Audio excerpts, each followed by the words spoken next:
We've been focusing on mysteries since we started mysteries last week.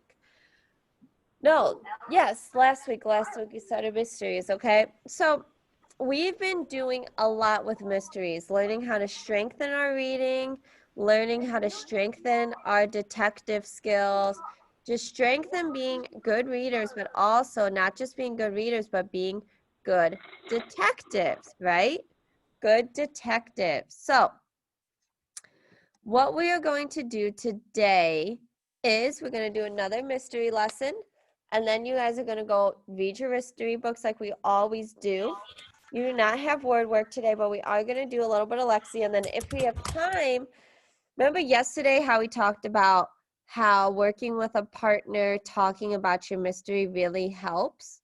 So we might have time today to go into breakout rooms to do partners or maybe groups of 3 so you guys can talk about your mysteries with each other. Do you think that's something you guys would want to do? Go in groups and talk about your mysteries together? Give me a thumbs up if that's something you'd maybe want to do. Get in groups to talk about your mysteries you've been reading. All right, perfect. Okay, so I have a confession to make, okay? So yesterday I was reading my Nancy Drew book last night, and I realized I was reading and I was totally confused, okay? Nancy was talking, so remember Nancy's a detective in the book. She was talking about a clue she noticed, and I was clueless. I had no idea what was going on or why what she even found was so important. So to be honest with me now, this has never happened to me before when I was reading this book. I've been reading and reading. I'm like, okay, this makes sense. This makes sense. And then I hit this part and I'm like, oh my God, what is happening? I have no idea what's going on. Has that ever happened to you guys before when you guys are reading your mystery book? You just kind of like, wait, what is going on? Why is that clue so important? I don't know. So it happens to all readers from time to time. We find ourselves confused, and especially in a mystery where the author's trying to confuse readers on purpose. The authors are usually trying to confuse you guys to keep you on your toes. Because maybe this whole time you've been reading your mystery, you think it's this one person, and then boom, it's not that person at all. So, but we need to be able to deal with that confusion and to use strategies. Remember, that's our word, strategies or ways to help us that help us stay on track and to hold on to the mystery, especially as the books get longer that we're reading and they get trickier.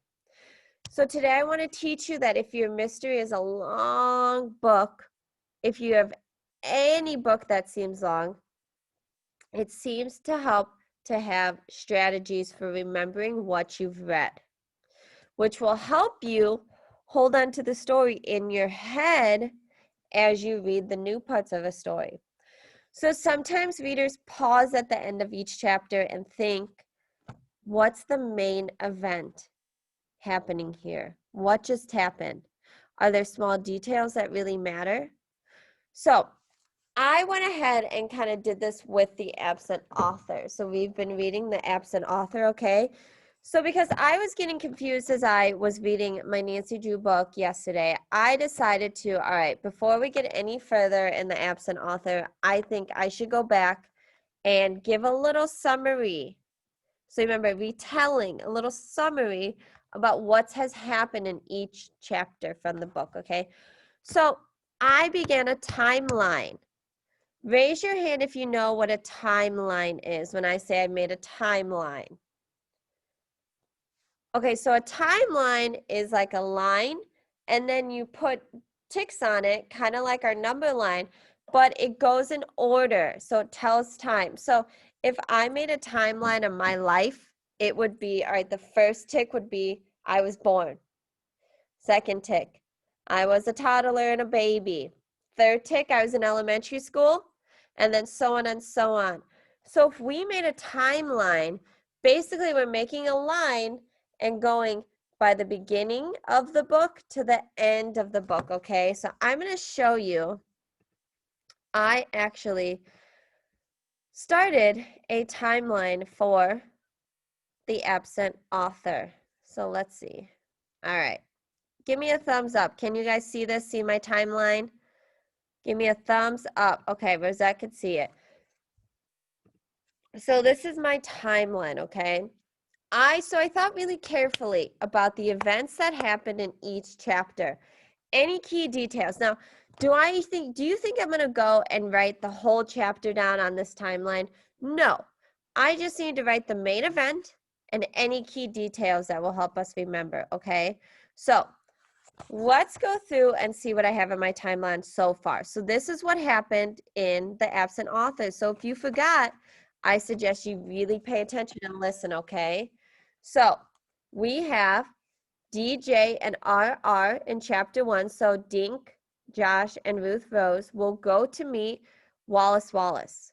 Wallace wrote a letter to Dee saying that he was coming unless he was kidnapped. All right, that's chapter 1. Chapter 2, Wallace doesn't show up at the book nook. Mr. Paskey is very nervous, sweaty, eyes blinking. So that's the important part of chapter 2. Chapter 3, Dee, Dink, Josh, and Ruth Rose will try to find Wallace. Do you see how I'm using abbreviation? Try to make it short, okay? You don't have to write these long things. So they met Mavis Green, another author. She has a letter from Wallace saying he is worried about being followed. Mr. P gives them Wallace's schedule. Mr. P is nervous. So what I could do is I'm going to think about chapter 4, okay? So let me go to chapter 4, and I'll show you how I did this process of coming up with my chapter 4 little retell, okay? So I went back to my chapter, and I said, well, in the beginning of the chapter, Dink, Ruth Rose, and Josh and Mavis go to get ice cream at the diner. Then Mavis and Josh order pistachio and mint chocolate chip. Ruth Rose orders strawberry. Dink isn't hungry. All right, wait. That's just way too long, okay? I don't need to list everything that happened in the chapter. In my retell, I only want to include the main events of what happened. All right, so let me go back here again. Main events. What are some big things that happened in chapter 4? Okay, well, the detectives go to the diner to get ice cream, and then they go and meet Maureen. Remember, Maureen is the taxi driver? So I could go back. So this is how I did it. They go to the Dink, Josh, and Ruth Rose, and Mavis Green. Remember, I abbreviated eat ice cream at the diner. So that is what we need to be thinking about, okay, when we're reading our books, is we need to start thinking about how we can make notes to make a timeline. So a timeline, remember, we're not writing down every single little thing that happened in the story, okay? We are just talking about the main events because you are retelling the story. Now, listen to what I'm saying, retelling the story, because this is going to link to your writing today too, okay? So today, we kind of just practice retelling as a way to hold on to long books, okay? Because sometimes the longer the book is, the harder it's to remember what happened in the beginning. So sometimes it's helpful to retell at the end of every chapter. Other times you might just pause and retell when you feel sort of full from reading the story. One thing you could do is every time we do our 20-minute independent reading, I would stop and write what happened. Do a quick retell. Give me a few sentences when you're done reading today. What happened when I read today? So as you read today, remember there are lots of ways to work on getting the mystery, okay? We look at the text before we start. Practice making predictions by noticing clues and suspects. Take action when we encounter a problem. And now our last thing we're at is to pause and retell. All right.